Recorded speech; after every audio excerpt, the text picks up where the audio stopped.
রাজশাহীর তানোর উপজেলায় পরিত্যক্ত গভীর নলকূপের গর্তে পড়ে গেছে ২ বছরের এক শিশু। তাকে উদ্ধারে ফায়ার সার্ভিসের ৩টি ইউনিট কাজ করছে। সবশেষ জানাতে ঘটনাস্থল থেকে যুক্ত হচ্ছেন রাকিবুল হাসান। রাকিব, উদ্ধার অভিযানের সবশেষ জানাবেন।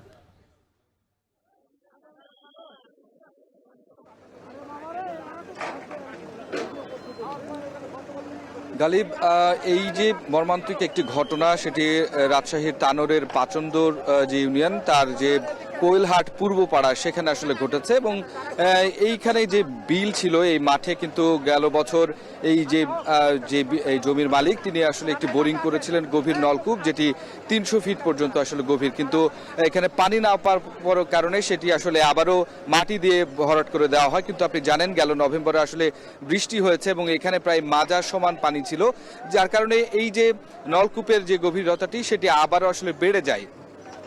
আজকে দুপুরের দিকে যে ঘটনাটি ঘটেছে, শিশু স্বাধীন এবং তার মা এই পাশ দিয়ে যাচ্ছিলেন এবং এখানে খড় দিয়ে সেটি ঢাকা ছিল, বুঝতে না পারে সেটির ভিতরে আসলে শিশুটি পড়ে যায়। তার মা তার কান্নার শব্দ শুনে প্রথমে নিজে উদ্ধার করার চেষ্টা করে, পরবর্তীতে স্থানীয়দেরকে বলে ফায়ার সার্ভিসের কর্মীরাদেরকে পরে বলা হয়।